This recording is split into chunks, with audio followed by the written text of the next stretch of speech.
بسم الله. حبيت النهارده اشارككم معلومه ممكن برضو تفيد ناس كتير جدا من الناس اللي بتشطب. دي غرفه صرف معموله او جايه جاهزه.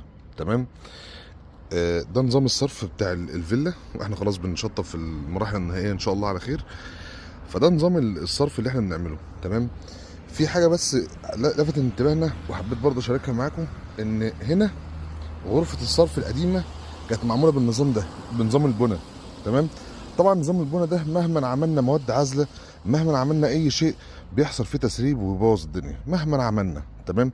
دلوقتي في غرف كتيره بتطلع جاهزه، غرف بتطلع جاهزه بتيجي زي الغرفه دي، بس بدل ما هي مربعه بتبقى بشكل دائري مؤهله. طبعا الغرفه دي وظيفتها ان هي بتبقى ليها باب من فوق، باب الكشف، وغرفه بتطلع على البياره الرئيسيه بتاعه الشارع او الصرف العمومي.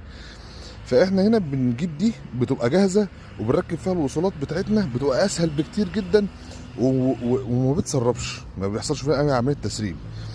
وبتقدر ان انت يبقى لها باب الكشف تقدر توصل من خلالها، والقطر بتاعها بيبقى قطر كبير، بتقدر ان في لو في لا قدر الله سد او اي حاجه بيقدر ان شخص كبير يقدر ينزل فيها. تمام.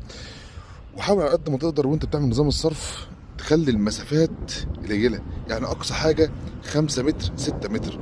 ما تعتمدش على الميول بتاعك والقطر الماسوره الكبير، لا، انت اعتمد دايما والعب دايما على اسوأ الفروض. تمام. يعني احنا هنا برضو كان في اشكاليه مع السباك بتاعنا، ان هو كان عايز يعمل الخط من هنا لحد الصرف الصواعد النازله من جوه، كان عايز يعملها دايركت مباشر. تمام. بس احنا هنا بعد ما عملنا الغرفه بتاعتنا هنا والمسافه دي تقريبا 5 متر، جينا عملنا هنا حاجه اسمها طب التسليك او طب التفتيش. دي مش هتكون باينه، يعني دي مش هتكون باينه زي ما انتم شايفين هنا كده اهو. يعني يعتبر غطا بسيط، واحنا كده كده هنردم يعني هنردم وهنسيب باب من فوق، اللي هو لا قدر الله لو حصل اي حاجه، وممكن ما تحتاجهاش اصلا طول العمر، بس خليها دايما موجوده. ونقطه مهمه جدا، حاول تعملها وانت بتاسس للصرف بتاعك، ان انت دايما لازم تحط سندات، حاجه اسمها سندات، تبني سناده.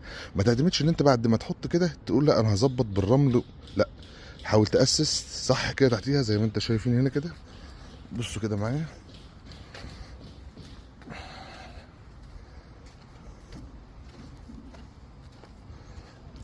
الحمالات دي تفرق كتير جدا معاك. اسسها وسيبها تشد الاول، وارجع اوزن الشغل بتاعك، ووزن درجه الميل بتاعتك، درجه الميل اللي هي اللي ايه اللي طالعه بره على الغرفه. ارجع وزنها تاني، اتاكد قبل ما تردم.